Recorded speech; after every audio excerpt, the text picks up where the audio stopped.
नमस्कार दोस्त, study minute में आपका स्वागत है।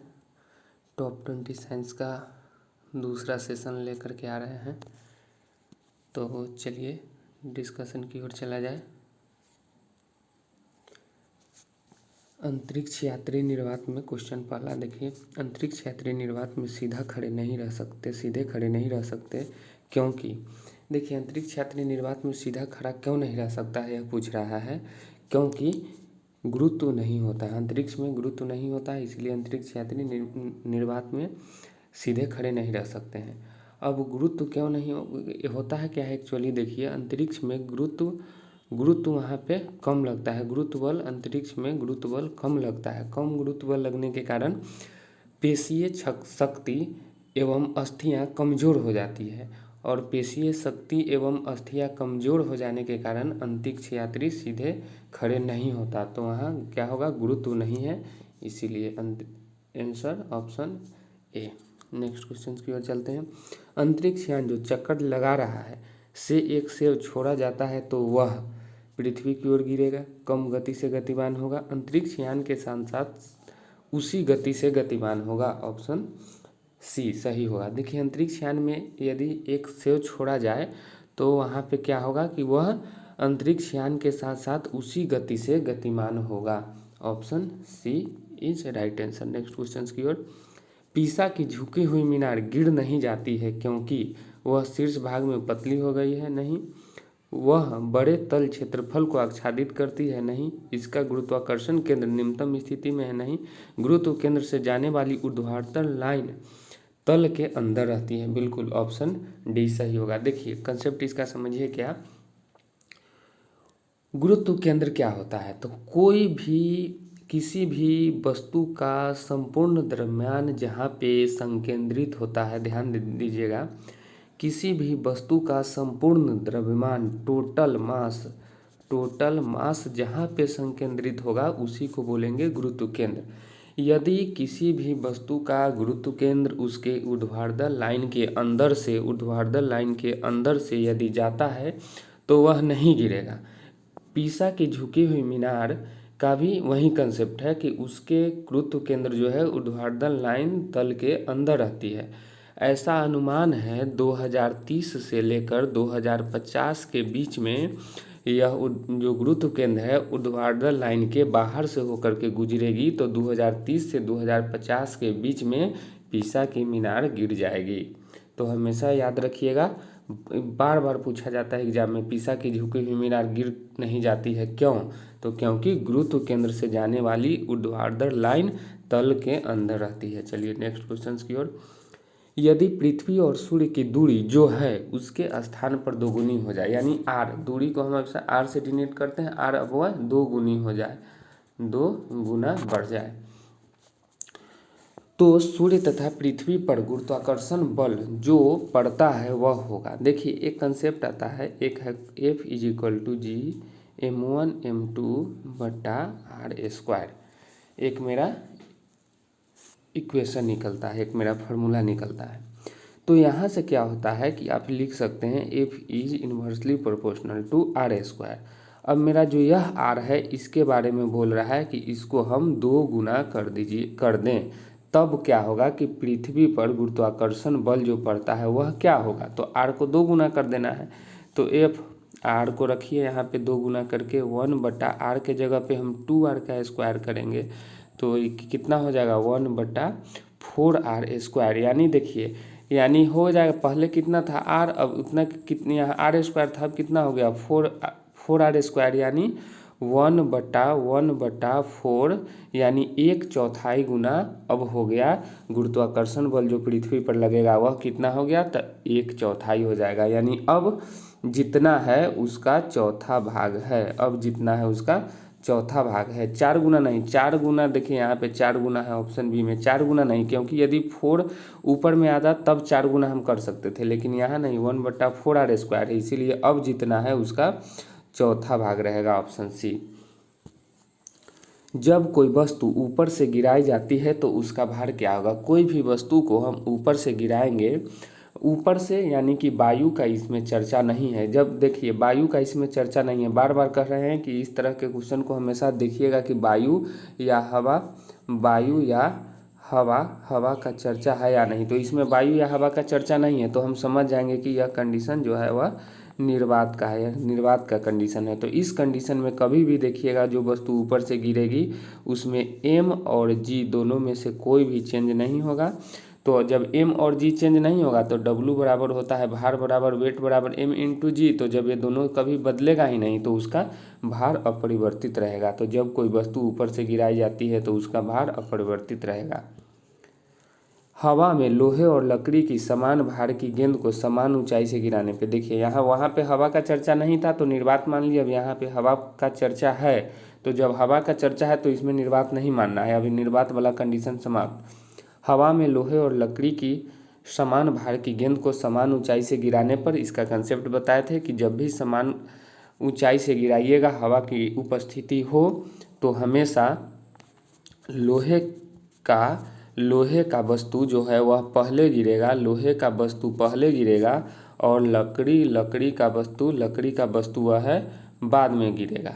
ऐसा क्यों होता है? चूँकि देखिए किसी भी, यदि एक छोटा सा गेंद लीजिए, इतना बड़ा गेंद यदि आप लोहा का लीजिए और इतना ही बड़ा गेंद यदि आप लकड़ी का लीजिएगा तो आप पाइएगा क्या कि लोहा की गेंद का जो वजन है वह ज़्यादा है और लकड़ी का गेंद का वजन जो है वह कम है। तो इस कंडीशन में हमेशा जिसका वजन ज़्यादा रहेगा वह पहले गिरेगा। तो लोहा पहले गिरेगा, लकड़ी बाद में गिरेगा। तो चलिए आइए ऑप्शन देखते हैं। पृथ्वी पर दोनों एक समान गिरेगी, बिल्कुल नहीं।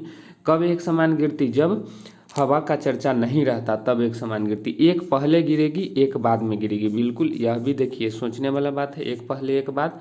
आइए नेक्स्ट, लकड़ी की गेंद बाद में गिरेगी। देखिए यहाँ पे एक पहले एक बाद में गिरेगी, यह क्लियर है, लेकिन उससे अच्छा ऑप्शन यहाँ पे सी आपको मिला है। क्या? लकड़ी की गेंद बाद में गिरेगी। यह ऑप्शन आपको दो इसका सही आंसर होता। एक क्या, तो लोहे की गेंद पहले गिरती, यदि वह भी रहता तो सही हो जाता। दूसरा क्या, तो लकड़ी की गेंद बाद में गिरेगी। तो यही इसका आंसर सही हो जाएगा, ऑप्शन सी। चलिए नेक्स्ट क्वेश्चन की ओर। हवा में लोहे और लकड़ी की समान भार की गेंद को समान ऊंचाई से गिराने पर क्या होगा? सेम क्वेश्चन आ गया है। लकड़ी की गेंद बाद में गिरेगी और लोहे की जो है गेंद वह पहले गिरेगी। चलिए, मानव शरीर का भार अधिकतम कहाँ होता है? तो हमेशा याद रखिएगा, भार है, द्रव्यमान रहता तो कहीं नहीं बदलता। यदि भार के जगह पे यदि आपका द्रव्यमान का चर्चा रहता, मास का चर्चा रहता तो कहीं नहीं बदलता। लेकिन यहाँ पे है चर्चा किसका? वेट का, भार का। तो भार याद रखिए हमेशा ध्रुव पे ज़्यादा होगा और भूमध्य रेखा या विषुवत रेखा या भूमध्य रेखा पे कम होगा। तो मानव शरीर का भार अधिकतम होगा, ध्रुवों पर होगा, और विषुवत रेखा या भूमध्य रेखा पे हमेशा कम होगा। ऐसा क्यों होता है? तो ऐसा होता है क्या, एक बाद में इस पे डिस्कशन कराएंगे, थोड़ा लंबा हो जाएगा। ऐसा होता है क्या, सिंपल समझिए, पृथ्वी के आकार एवं घूर्णन गति के कारण। अगर कभी भी पूछे कि मानव शरीर का भार ध्रुव एवं भूमध्य रेखा पर किसके कारण परिवर्तित हो जाता है, तो उसका आंसर हमेशा होगा पृथ्वी के आकार एवं घूर्णन गति के कारण ऐसा होता है। बाद में इस पर एक अच्छा वीडियो लाएंगे तो उसमें पूरा क्लियर हो जाएगा। तो मानव शरीर का भार होता है ध्रुवों पर अधिकतम होगा और विषुवत रेखा या भूमध्य रेखा पे कम होगा। चलिए नेक्स्ट क्वेश्चन की ओर चलते हैं। एक ऊंची इमारत से एक गेंद 9.8 मीटर प्रति सेकेंड स्क्वायर के समान त्वरण के साथ गिराई जाती है, 3 सेकेंड बाद उसका वेग क्या होगा? यानी कह रहा है कि जब ऊंची इमारत से हम गेंद गिराते हैं तो जब वह 3 सेकेंड, जब समय मेरा 3 सेकेंड के बाद पूछ रहा है कि वेग क्या होगा। ए यहाँ पे देखिए, ए यहाँ पे दे दिया हुआ है 9.8 मीटर प्रति सेकेंड स्क्वायर मेरा दे दिए हुआ है ए। टी मेरा दिए हुआ है 3 सेकेंड। तो एक इक्वेशन क्या आता है, एक मेरा v इक्वल टू आता है u प्लस ए टी। मेरा देखिए u क्या है, तो मेरा u है इनिशियल वेलोसिटी, यानी इसको हम बोलते हैं प्रारंभिक वेग u। तो हमेशा देखिए जब भी वस्तु को गिराएंगे प्रारंभिक वेग मेरा प्रारंभिक वेग हमेशा ही 0 होगा। तो यहाँ पे u के जगह पे हम 0 रख लेंगे और a के जगह पे 9.8 रख लेंगे, t के जगह पे हम अपना रख लेंगे 3 और गुना करेंगे तो मेरा आएगा आंसर 29.4 मीटर प्रति सेकेंड, सॉरी सेकेंड स्क्वायर नहीं, क्योंकि सेकेंड स्क्वायर तो त्वरण का है। तो 29.4 मीटर प्रति सेकेंड, यानी ऑप्शन सी। चलिए नेक्स्ट क्वेश्चन की ओर। यदि पृथ्वी का द्रव्यमान वहीं रहे और त्रिज्या 1% कम हो जाए तब पृथ्वी के तल पर जी का मान क्या होगा। देखिए बहुत शानदार क्वेश्चन है और इसका कंसेप्ट कोई नहीं दे पाता है, बहुत कम ही जगह पे इसका बहुत अच्छा कंसेप्ट मिलता है। लेकिन चलिए इसका कंसेप्ट के साथ इसको बनाते हैं। एक मेरा फार्मूला क्या आता है, जी इज इक्वल टू आता है जी एम ई यानी मास ऑफ अर्थ, और जी है ग्रेविटेशनल कांस्टेंट बटा आर ई स्क्वायर, मेरा एक कंसेप्ट आता है। तो आर ई स्क्वायर, तो देखिए अब क्या है कि हमको अब निकालना है क्या चीज़, त्रिज्या भी चेंज हो रहा है और हमको निकालना है उसके अनुपात में, त्रिज्या के परसेंटेज जो चेंज हो रहा है उसके अनुपात में जी कितना चेंज होगा, यानी बढ़ेगा या कमेगा। तो हमेशा देखिए एक चेंज इन जी बट्टा जी इंटू 100, चूँकि परसेंटेज निकालना है, और इधर हम अपना लिखेंगे मास को कांस्टेंट छोड़ दीजिए, क्योंकि बोल रहा है कि पृथ्वी का द्रव्यमान वहीं रहे, तो मास और ग्रेविटेशनल कांस्टेंट को भी छोड़ दीजिए। तो इधर हम लिखेंगे चेंज इन आर बट्टा चेंज इन आर बट्टा आर, और R change in R E square गुने 100, इसको हम यहाँ पे लिखेंगे गुने, चूँकि 100 क्यों लिख रहे हैं, क्योंकि वह परसेंटेज का बात है। अब देखिए यहाँ पे आर ई के जगह पे आर ई स्क्वायर है, इसको आगे चलते हैं, इसको लेकर के चलते हैं, थोड़ा और बेहतर ढंग से समझने का प्रयास करते हैं, ताकि ये स्पेस भी कमी है, पूरा इक्वेशन लिखने में थोड़ा दिक्कत भी है। तो इसमें और क्या हो जाएगा, देखिए यहाँ जो मेरा आर ई जो मेरा 1 बाई मेरा जो आर ई स्क्वायर जो था, इसको हम ऊपर में ले जाएंगे तो यह हो जाएगा आर ई के पावर -2, और इसको जब हम लिखेंगे तो यह हो जाएगा मेरा -2 आर ई, मेरा -2 आर ई हो जाएगा, -2 आर ई। तो -2 आर ई हो गया, और आर रेडियस कितना प्रतिशत कम हो रहा था, तो 1% से कम हो रहा था।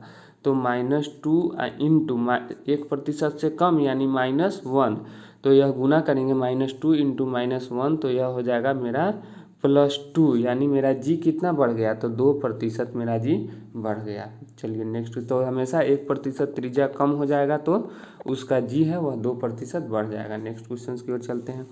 विनाशकारी भूकंप के गुरुत्व के कारण त्वरण होगा, हमेशा याद रखिएगा, विनाशकारी भूकंप जो होगा उस भूकंप के कारण जो गुरुत्वीय त्वरण होगा वह 9.8 मीटर प्रति सेकेंड स्क्वायर से ज़्यादा होगा। तो यहाँ पे ऑप्शन मीटर प्रति सेकेंड स्क्वायर में नहीं है, देख लीजिए सब सेंटीमीटर प्रति सेकेंड स्क्वायर, सेंटीमीटर प्रति सेकेंड स्क्वायर, सेंटीमीटर प्रति सेकेंड स्क्वायर, यहाँ भी सेंटीमीटर। तो इसको हमको अब बदलना पड़ेगा सेंटीमीटर में। तो सेंटीमीटर में बदलने के लिए हम क्या लिखेंगे, 980 सेंटीमीटर पर सेकेंड स्क्वायर से ज़्यादा, यानी ऑप्शन डी।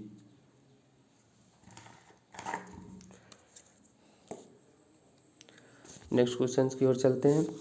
एक वस्तु का पृथ्वी पर द्रव्यमान 100 किग्रा है। देखिए द्रव्यमान के बारे में चर्चा है, मास के बारे में चर्चा है, ध्यान दीजिएगा, यह नहीं भार के बारे में चर्चा नहीं है, मास 100 किग्रा है। गुरुत्व जनित त्वरण जीई बराबर 10 मीटर प्रति सेकेंड स्क्वायर। अगर चंद्रमा पर गुरुत्व जनित त्वरण GE/6 है तो चंद्रमा पर वस्तु का द्रव्यमान, देखिए क्वेश्चन में इतना सारा, जितना यहाँ देखिए, यहाँ देखिए, यहाँ देखिए, जितना कंसेप्ट दिया हुआ है सब कंफ्यूज करने के लिए दिया हुआ है।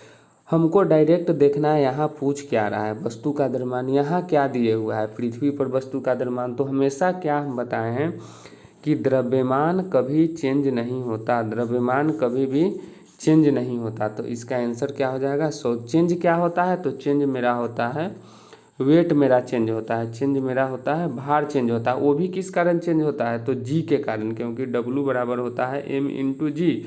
चूँकि जी वहाँ चंद्रमा पे 1/6 हो जाता है, तो जब जी चेंज हो जाएगा तो वह वेट को कम कर देगा। मास वहाँ भी चेंज नहीं होता है, तो हमेशा उसका द्रव्यमान जो है 100 किग्रा ही रहेगा।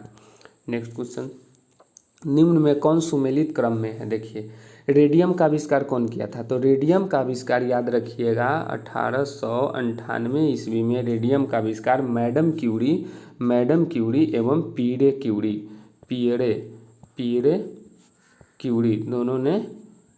क्यूरी दोनों ने मिलकर किया था। रेडियम का आविष्कार 1898 में मैडम क्यूरी एवं पियरे क्यूरी ने किया था। अब पेंसिलिन का आविष्कार अलेक्जेंडर फ्लेमिंग ने 1928 ईस्वी में किया था। 1928 में अलेक्जेंडर फ्लेमिंग ने पेंसिलिन का आविष्कार 1928 ईस्वी में किया था। एक्सरे का खोज डब्ल्यू के रोएंटजन ने 1895 ईस्वी में एक्सरे का आविष्कार डब्ल्यू के रोएंटजन ने किए थे। चेचक के टीका का आविष्कार एडवर्ड जेनर ने 1796 ईस्वी में किया था। फिर से देख लीजिए, रेडियम का आविष्कार 1898 में, रेडियम का आविष्कार 1898 में किनके द्वारा? तो मैडम क्यूरी एवं पियरे क्यूरी के द्वारा। पेंसिलिन का आविष्कार अलेक्जेंडर फ्लेमिंग के द्वारा 1928 ईस्वी में। एक्सरे का आविष्कार डब्ल्यू के रोएंटजन के द्वारा। एक्सरे का आविष्कार डब्ल्यू के रोएंटजन के द्वारा 1895 ईस्वी में। चेचक का आविष्कार एडवर्ड जेनर के द्वारा 1796 में। चलिए, इसका आंसर हो जाएगा ए का हो जाएगा बी, ए का 2, दू का 1, सी का 4 और डी का 3, यानी ऑप्शन ए 2, 1, 4, 3। नेक्स्ट क्वेश्चन की ओर चलते हैं। पृथ्वी अपने अक्ष में लगभग 4400 किलोमीटर प्रति घंटा की गति से घूमती है, तो इस तेज गति का हम अनुभव क्यों नहीं करते हैं? इसका मात्र एक कारण है, क्योंकि पृथ्वी के अपने कक्ष में पृथ्वी की गति की अपेक्षा हमारी गति शून्य है, ऑप्शन बी। इसीलिए हम पृथ्वी अपने कक्षा में 4400 किलोमीटर प्रति घंटा की गति से घूमती है, फिर भी हम अनुभव नहीं करते हैं, क्योंकि अपने कक्ष में पृथ्वी की गति की अपेक्षा हमारी गति शून्य है, ऑप्शन बी सही होगा। Next question. एक भू उपग्रह अपने कक्ष में निरंतर गति करता है, यह अभिकेंद्र बल के प्रभाव से होता है। अभिकेंद्र बल क्या है? तो जब जो बल केंद्र की ओर लगे उसको अभिकेंद्र बल कहते हैं। अभिकेंद्र यानी जो बल केंद्र की ओर लगे उसको अभिकेंद्र बल कहते हैं। तो एक भू उपग्रह अपने कक्ष में निरंतर गति करता है, अभिकेंद्र बल के प्रभाव से होता है। जो प्राप्त होता है, तो यह प्राप्त क्या होता है? पृथ्वी द्वारा उपग्रह पर लगने वाले गुरुत्वाकर्षण से। यह बल जो अभिकेंद्र बल वह कहाँ से मिलता है? तो वह पृथ्वी द्वारा उपग्रह पर लगने वाला गुरुत्वाकर्षण से मिलता है, ऑप्शन बी। जैसे कि गुरुत्व, विद्युत चुंबक, दुर्बल नाभिकीय बल और प्रबल नाभिकीय बल, उनके संदर्भ में निम्नलिखित कथनों में से कौन सा एक सत्य सही नहीं है? देख लीजिए, कौन कौन बल है? विद्युत चुंबकीय बल, दुर्बल नाभिकीय बल, प्रबल नाभिकीय बल और गुरुत्व बल। तो एक यहाँ पे हमेशा एक ट्रिक याद रखिए जो कि आपको बहुत कारगर साबित होगा। याद क्या रखना है? NEWG। देखिए, NEWG हमको NEWS न्यूज, लेकिन वहाँ एस के जगह पे हम अपना ट्रिक बनाने के लिए, याद करने के लिए हम जी रख लिए, न्यूज।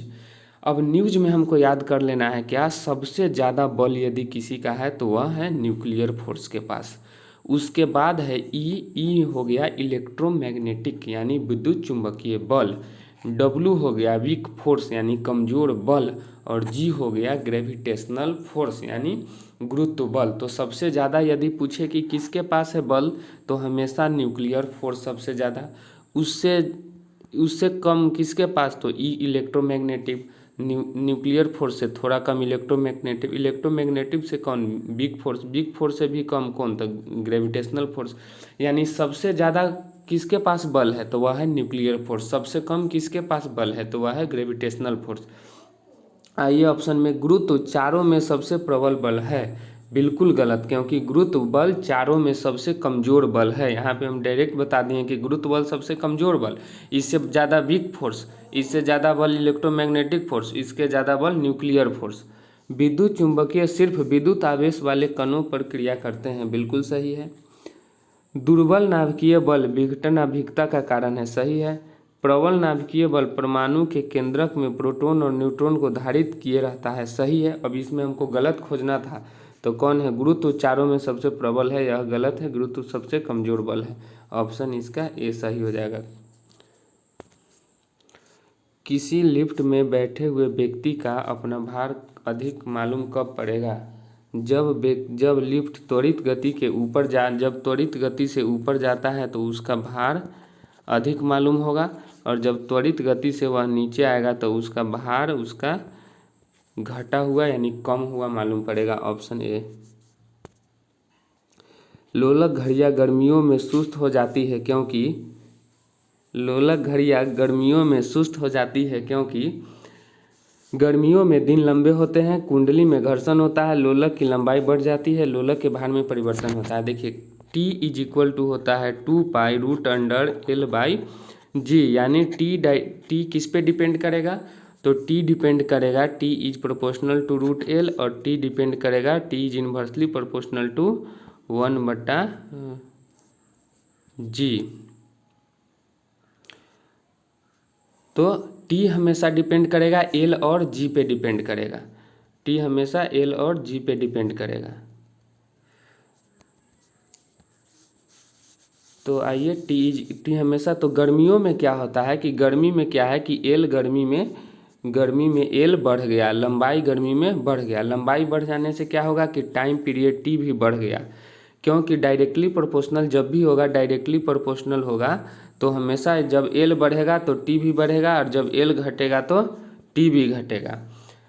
और इन्वर्सली प्रोपोर्शनल मीन्स क्या होता है? इन्वर्सली प्रोपोर्शनल मीन्स क्या होता है कि जब G घटेगा तो T बढ़ेगा, यानी टाइम पीरियड बढ़ेगा, और जब टाइम पीरियड घटेगा तो G बढ़ेगा, यानी उल्टा हो जाता है। लेकिन डायरेक्टली प्रोपोर्शनल मीन्स क्या होता है? डायरेक्टली प्रोपोर्शनल मीन्स होता है दोनों तरफ बढ़ेगा, एक बढ़ेगा तो दूसरा भी बढ़ेगा। लेकिन इन्वर्सली प्रोपोर्शनल मीन्स होता है एक बढ़ेगा तो दूसरा भी बढ़ेगा। तो गर्मी में क्या होता है कि लंबाई बढ़ गया तो T भी बढ़ गया, तो T बढ़ गया यानी टाइम पीरियड बढ़ गया। टाइम पीरियड बढ़ने का मतलब क्या हो गया कि जितना समय उसको पहले लगता था अब वह समय ज़्यादा लगने लगा। इसका मतलब क्या होगा कि घड़ी सुस्त हो जाएगी, यानी धीरे चल रही होगी तब तो समय ज़्यादा लगेगा। तो हमेशा लोलक घड़ियां गर्मियों में सुस्त हो जाती हैं क्योंकि लोलक की लंबाई बढ़ जाती है। Option C. निम्नलिखित कथनों पर विचार कीजिए। एक सामान्य दोलक का दोलन चल रहा है, ऐसे में देखिए अब फिर कोई लोलक, एक यहाँ पे इस छोर से कोई बॉब लटका हुआ है। एक सामान्य दोलक का दोलन चल रहा है, ऐसे में जब गोला क्या होता है? देखिए इसमें दो कंडीशन होता है, इसमें हमेशा दो कंडीशन होता है। एक बॉब,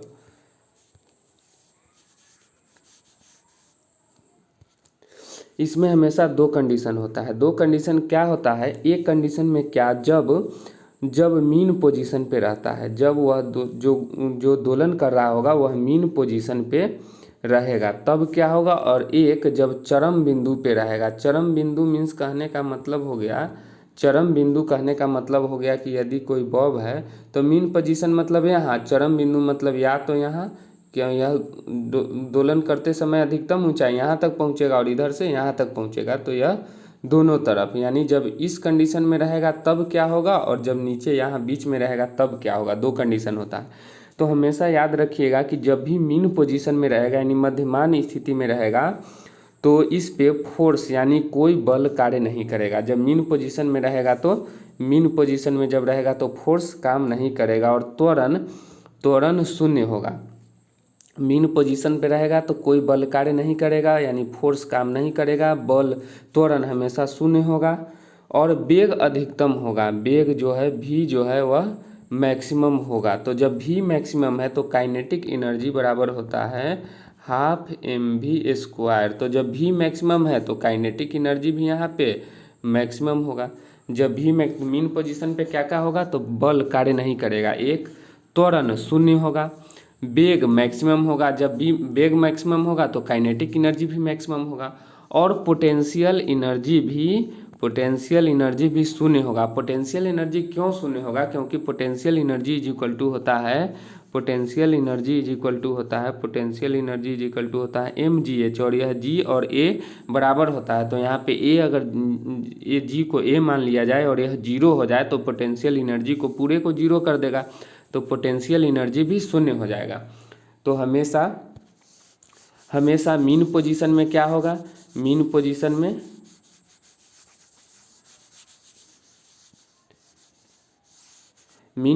में क्या होगा हमेशा, तो मीन पोजीशन में ए हो जाएगा 0, पोटेंशियल ए 0 हो जाएगा तो पोटेंशियल एनर्जी भी 0, फोर्स कार्य नहीं करेगा, भी हो जाएगा मैक्सिमम, और जब भी मैक्सिमम हो जाएगा तो मेरा काइनेटिक एनर्जी भी हो जाएगा मैक्सिमम। यानी मीन पोजीशन का 5 मेरा पॉइंट आ गया। ए 0 याद रखिएगा एकदम, ए 0, पोटेंशियल एनर्जी 0, मेरा फोर्स काम नहीं करेगा वहाँ पे, मेरा काइनेटिक एनर्जी मैक्सिमम होगा और वेग भी मैक्सिमम होगा। अब चलिए चरम बिंदु पे क्या होगा, यानी जब वह अपने सबसे ऊंचाई पे जब चले जाए दोलन करते हुए, उस कंडीशन में क्या होगा, यानी अब यहाँ पे चला जाए तब क्या होगा। इस कंडीशन में क्या होता है कि एक प्रत्यायनन बल कार्य करता है, एक प्रत्यायनन बल कार्य करेगा, उस पर एक प्रत्यायनन बल कार्य करेगा, F कार्य करेगा, जो कि अधिकतम होगा अंतिम बिंदु पे।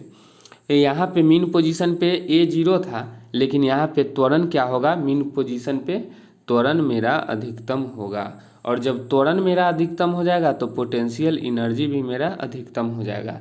वेग यहाँ पे जाके अंतिम बिंदु पे वेग मेरा 0 हो जाएगा, यहाँ पे वेग काम करना छोड़ देगा तो वेग मेरा भी 0 हो जाएगा। तो जब भी 0 हो जाएगा तो काइनेटिक एनर्जी भी 0 हो जाएगा। यानी अंतिम चरम बिंदु पे भी मेरा 5 पॉइंट याद रखना है। एक क्या कि प्रत्यायनन बल कार्य करेगा, एक बल कार्य करेगा, जो प्रत्यायनन बल होगा वह मैक्सिमम होगा। एक्सक्लरेशन यानी त्वरण मैक्सिमम होगा, जब ए मैक्सिमम होगा तो पोटेंशियल एनर्जी भी मैक्सिमम होगा। वेग मेरा 0 होगा, और जब वेग 0 होगा तो काइनेटिक एनर्जी भी 0 होगा। तो चलिए अब ऑप्शन से पढ़ते हैं। जब गोला मध्य स्थान से गुजरता है तो त्वरण 0 होगा, त्वरण 0 होगा। बिल्कुल देखिए यहाँ पे क्या है कि जब गोला मध्यमान स्थिति से गुजरता है तो उसका त्वरण 0 होगा। ये हम क्या बताए थे, वहाँ पे 0 होगा मीन पोजीशन पे, तो यह सही है ऑप्शन ए। हर अपवर्तन में गोला 2 बार किसी एक निर्दिष्ट वेग को प्राप्त करता है, बिल्कुल सही। हर अपवर्तन में गोला 2 बार किसी एक निर्दिष्ट वेग को प्राप्त करता है, एक बार इधर और एक बार इधर। चलिए दोलन के दौरान जब गोला चरम स्थिति पर पहुंचता है तो उसके गति और त्वरण दोनों 0 होते हैं। नहीं, चरम स्थिति पे हम क्या बताए थे कि वेग तो 0 होगा लेकिन त्वरण उसका मैक्सिमम होगा। तो यहाँ पे त्वरण जो 0 है, 0 नहीं, यहाँ पे त्वरण हो जाएगा चरम स्थिति पे मैक्सिमम। सामान्य दोलक का दोलन आयाम समय के साथ कम होता जाएगा। देखिए इसको भी समझा देते हैं। सामान्य दोलक का दोलन आयाम समय के साथ कम होता जाएगा। जब कोई, यह मान लीजिए कि बॉब है, यह दोलन कर रहा है। अब इसको हम मान लीजिए, इसको हम एक बार क्या किए कि फोर्स लगा करके इसको हम छोड़ दिए। तो छोड़ दिए, झूला में भी आप देखते होइएगा कि झूला को एक बार हम जोर से झूला करके और छोड़ देंगे तो होगा क्या, पहला बार जब धक्का देंगे तो उस बार मेरा इसका जो है आयाम जो है समय के साथ मेरा जो है दोलन करेगा, फिर दूसरे बार स्पीड कम हो जाएगा, तीसरे बार स्पीड कम हो जाएगा, लास्ट करते करते वह रुक जाएगा। तो यह सामान्य दोलक का दोलन आयाम समय के साथ हमेशा कम होते जाएगा। ऑप्शन 4 भी सही है। तो यह कूट में था, कूट हम गलती से नहीं दे पाए हैं, मिस कर गया। तो इसका आंसर क्या क्या सही होगा, एक सही होगा, जब गोला मध्य स्थान से गुजरता है तो त्वरण 0 होता है, बिल्कुल सही। हर अपवर्तन में गोला 2 बार किसी एक निर्दिष्ट वेग को प्राप्त करता है, बिल्कुल सही है। दोलन के दौरान जब गोला चरम स्थिति पर पहुंचता है तो उसके गति और त्वरण दोनों 0 होता है। गति तो चरम स्थिति पे 0 होगा लेकिन त्वरण वहाँ पे मैक्सिमम होगा, इसीलिए यह गलत है। सामान्य दोलक का दोलन आयाम समय के साथ कम होता जाता है, बिल्कुल सही है। इसका कूट में ऐसे रहता 1 2 3 सही है, 1 2 4 सही है, 1 2 3 4 सभी सही हैं। तो इसका आंसर हमेशा क्या होगा, 1 2 और 4 सही है। 1 2 और इसका आंसर होगा 1 2 4 सही है, 1 2 और 4 सही है। तो दोस्तों आज का टॉप 20 साइंस का क्वेश्चन का डिस्कशन हो चुका है। बस अब आप इसका रेगुलर रहिएगा, हर डे बाय डे आपको 10 दिन तक साइंस का क्वेश्चंस आते रहेंगे आपके पास, वीडियो हम इसको डालते रहेंगे। चैनल को सब्सक्राइब कीजिए, लाइक कीजिए, शेयर कीजिए, ताकि हम आपको अच्छे अच्छे क्वेश्चंस आपके समक्ष लाते रहेंगे।